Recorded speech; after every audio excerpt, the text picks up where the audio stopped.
Welcome to Private Banking Strategies Podcast with Vance, Lowe, and Seth Hicks, your secret weapon to protect your assets and never have to start over financially again. Vance and Seth help high net worth individuals, families, business owners, and investors structure an asset-protected, tax-free fortress for their families. Learn how to keep what you earn and use the velocity of money to create your own private banking system. Join us on this journey as we explore the secret strategies of the rich and political elite and help you take total control of your financial security. Now, on to the show. Hello and welcome to Private Banking Strategies with Vance, Lowe, and Seth Hicks. Seth, what's going on, my man? Hey, I'm doing great, Eric. Thank you. Oh, man, I'm excited to be back with you guys. I learn something every time. It's always a great conversation. Vance, what are we covering? We've got a lot of people investigating this idea. We have people actually bring us their own numbers, and we're going to let you test drive this to see if the strategy will be right for you. One of our clients going through this process discovered that, wow, I spend almost all my money in the things I think I need every month, but the discipline's really not there, I suspect, because all of my income goes into my checking account. If I find I've got extra money, I don't like to waste it, but my brain will work overtime in justifying something that I need. Mm-hmm. And I think all of us find us in that same position. In Parkinson's law, it says we have to do a paradigm shift, because we have to recognize that if we don't do something, we will remain slaves to the system. Now, this is shocking news for a lot of people. They don't believe they're slaves to the system, but they are. They have to go to work. They have to produce. They have to pay everyone else along the line in order to get a dollar in so that they can spend it. Once they spend it, they break a rule called never spending principle. That money's gone forever, and they're right back to square one again. So we have to have a desire. So this creates that desire. If I can do this over the next 8 years, and it really doesn't hardly change anything except who ends up with the money, they create this burning desire to be able to do it. So once that desire is there, then the real change can happen. One of those things is trying to find the capital, find the money. Seth, can you address that for us? Sometimes, Eric, people go, well, I don't know where I'm going to fund my bank, or how I'm going to find the money to implement this. And one of the things that Vance is really good at is helping people see that you don't have to find new money. You simply have to change who's getting the money. Well, what does that mean? That means something like, let's take credit card debts. You want to restructure your debt, and you're making multiple high interest credit card payments every month and at double-digit interest rates, and you're burning through that cash just to stay above water. Redirecting some of the payments that you're making and minimizing a payment to a credit card and stacking it in your private bank till you have enough to actually, what we call, purchase the debt. Purchase one of those credit card debts and put that debt into your own private bank. Well, some people go, well, you're paying off your credit card. Yeah, you're paying off your credit card with the money that you've stacked and restructuring how much payment goes to a credit card. And then you make the same payments, or you structure a debt into your private bank. And thereby you're not losing control of the money that you've made. What you've done is you begin to collect the interest as the credit card company was collecting off of you. Now that same interest is being capitalized in your own banking system. You do that with credit card number 1, credit card number 2, credit card number 3, and so on. Well, let's talk about the next step. Vance, where might be the next place you would find money for your bank? A lot of people mistakenly think when they pay off the loan they don't have car payments. I play with people saying, you don't think you have a car payment? Are you driving a car? Well, yeah. Then you can't tell me you don't have a car payment unless you've torn up your driver's licenses, because that car is depreciating. We go into finding the money. How much money have you spent on cars your whole lifetime to date? We always like to do that because they're not expecting that. But for the average American, if they're in their late 40s or mid 50s, it's still close to $200,000 they've spent on vehicles. So I asked the question, do you want that money back? And they go, what do you mean? Do you want that money back, or can I have it? And when I say, can I have it, then they're starting to think, well, wait a minute, is there something I'm missing? Yeah. We always ask the question, and Eric, you've asked this throughout many of our podcasts, who ends up with the money? The banks always end up with our money, don't they? Mm-hmm. And no matter what we do, the banks get it. But also, how do they work? How do they make money? They make money by lending it, right? So I put their money to work and they always get it back. That branch has to be self-sufficient. It's always paying on a debt. The money always comes back. And as people start to learn the economy and the environment of what money does, we can use money essentially more than one time. This is going to be fantastic. Really think about the story that you're hearing and realize that you're probably part of this. Vance, what story are we going to talk about today? We're going to jump in and talk about a typical family who's self-employed, professional, who fell on hard times. I've gotten permission from the client to narrate his story a little bit so that we too, if we find ourselves or a loved one in some of these same situations, will be able to relate. His profession was a chiropractor, so we're going to call him Mr. Chiro. Circumstances evolved to a point where a couple made an appointment with me. They drove up from Houston 5 hours to get to my office. They came in and introduced themselves, and they looked like they were worn out. They told their story, and my heart went out to them. And I guess it was because they were full of tears many times. Yeah. Evidently, this client, Mr. Chiro, was misdiagnosed with Lyme's disease. And in this profession, you cannot practice with that on your record. He was misdiagnosed for 2 years before they found out their mistake. So think of the spiral that happened to this couple. They were on their last effort before they were going to file bankruptcy. They had gone through all of their assets, all of their monies. And some miracle, they said they had heard about our practice and that what Vance and Seth tells you, you can rely on. They're going to tell you the truth. So they were hoping that was true. They wanted to hear what we had to say. And when I asked them, what is it that you want from me? What can I help you with? They told me they were getting ready to file bankruptcy. They were back employed and making a little bit of a profit, but combined with the monthly payments and the profit, they could never see themselves clear of the heavy debt they accumulated.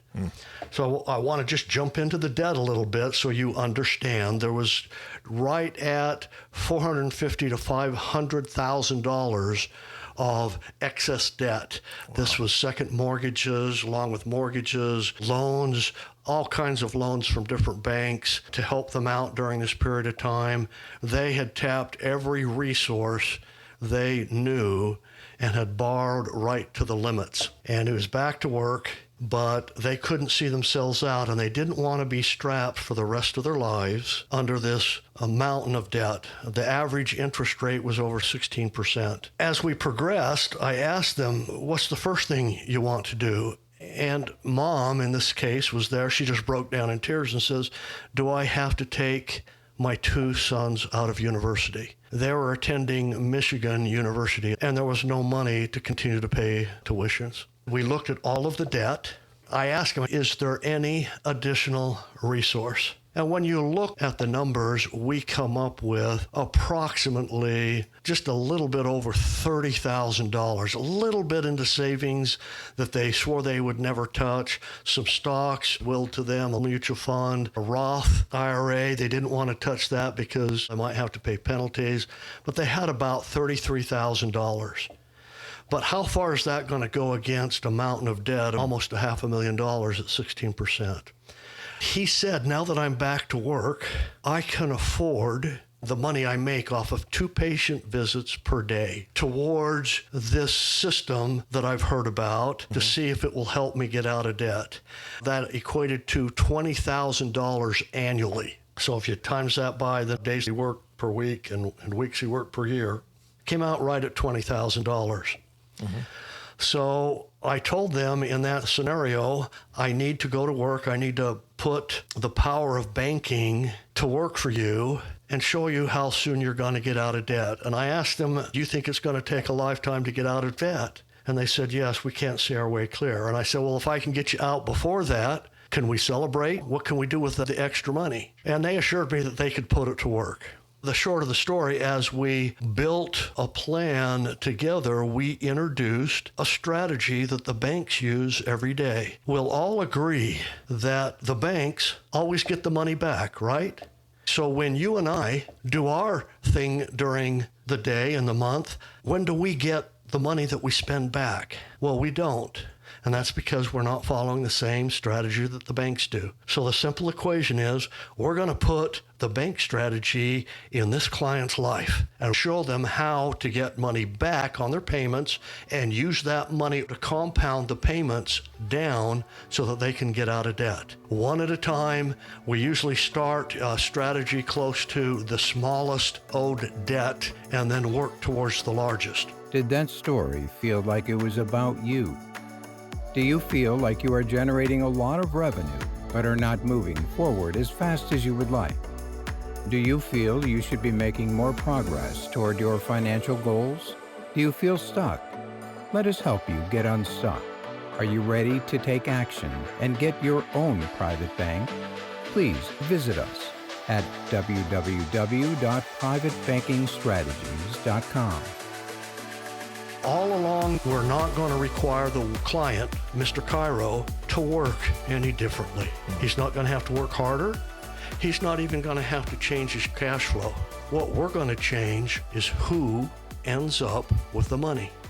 What Vance started to lay out for them was an absolute roadmap, step by step, of how to climb out of that hole. And although they didn't see that they could do that, and they came in with literal tears, doubt, uncertainty, and unbelief, they decided to take that leap of faith and follow the roadmap. They are an absolute rock star because they had the fortitude and the courage to follow the advice and follow the plan step by step. And as they did, what we call a headwind that forces drag in your financial prosperity became a tailwind, and it lifted them and accelerated them such that they never went backwards again. And that's one of the pillars of private banking strategies, is that this strategy, you're investing in a discipline and in a strategy, and you're putting your money in a place that now gives you lift.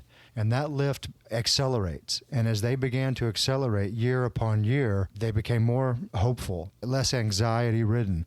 They were on top of their bills. Everybody wants to be the winners. They want to be secure. Well, Seth, I'll tell you, one of the things that strikes me about this story is that this gentleman was a chiropractor. And we know scientifically, it's been proven, when you carry stress in your body. Your joints ache or your neck aches or you get headaches because you've got this stress. I can't imagine the amount of stress they were going through, the lack of sleep. I've been in situations where you don't sleep well, you don't eat right. I mean, there's so many things that it affects. And I can imagine the place that they are at when they came down and sat in your office the very first day and how that changed over that time frame. Absolutely. You got to have compassion for people, especially if you've gone through trials and troubles of your own. These folks, as they began to get lift, which really didn't take that long, they saw these principles in action in the first few months, and they began to catch that lift, and that stress lifts and the anxiety lifts, and they began to breathe a little easier. Let's be real. A lot of Americans spend more than they make. They accumulate toys and things that they really can't afford, and that's just the American way. And if you cannot forsake that mindset and step into another strategy where you actually control the money and the money doesn't control you, then we can't help you.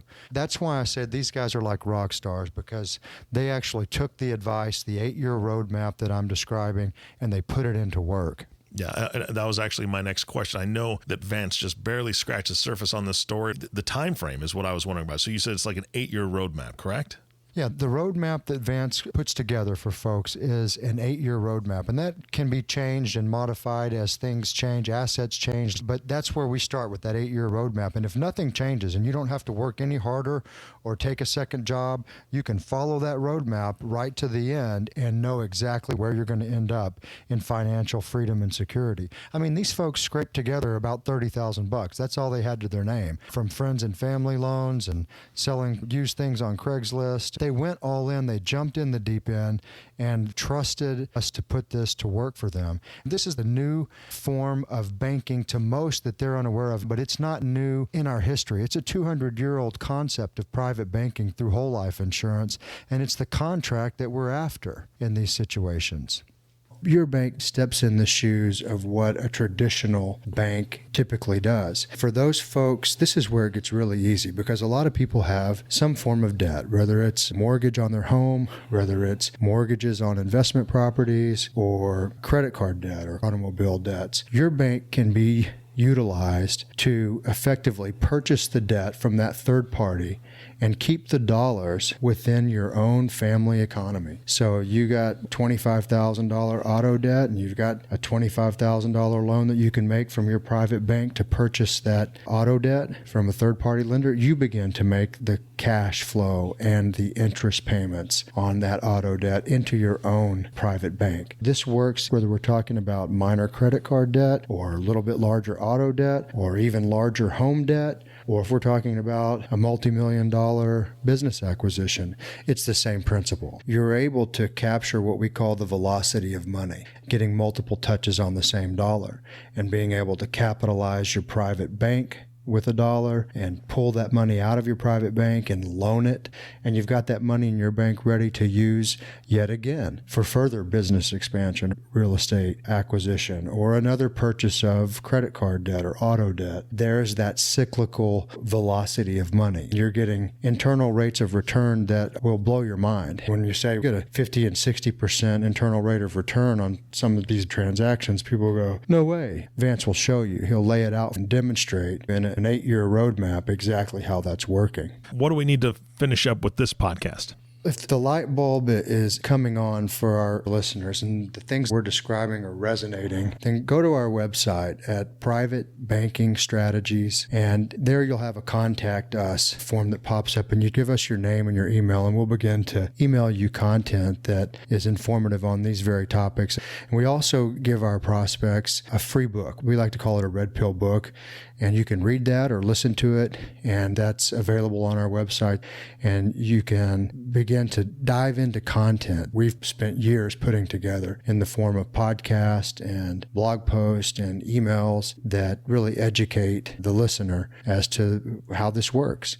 And if these things are resonating with you, we offer you a free consultation, an exploratory call with Vance where he drills down on your particular goals and how it would work for you. And that's how we jump this process off, Eric. What's so important, if we're not happy with the results we've received so far in life, something has to change. A change has to be made in order to get a different result. And we're offering that change. You can give a person a fish and feed them for a day, or you can teach someone how to fish and feed them for a lifetime. Money is not what people think it is. Though we think we know about money, it's quite a bit different. Once we understand how money works and grows, we'll never look back, and the results will be far more to our favor than in any other process. Absolutely. Well, gentlemen, again, thank you so much for your time today. Thank you so much for tuning in and listening to the Private Banking Strategies podcast with Vance, Lowe, and Seth Hicks.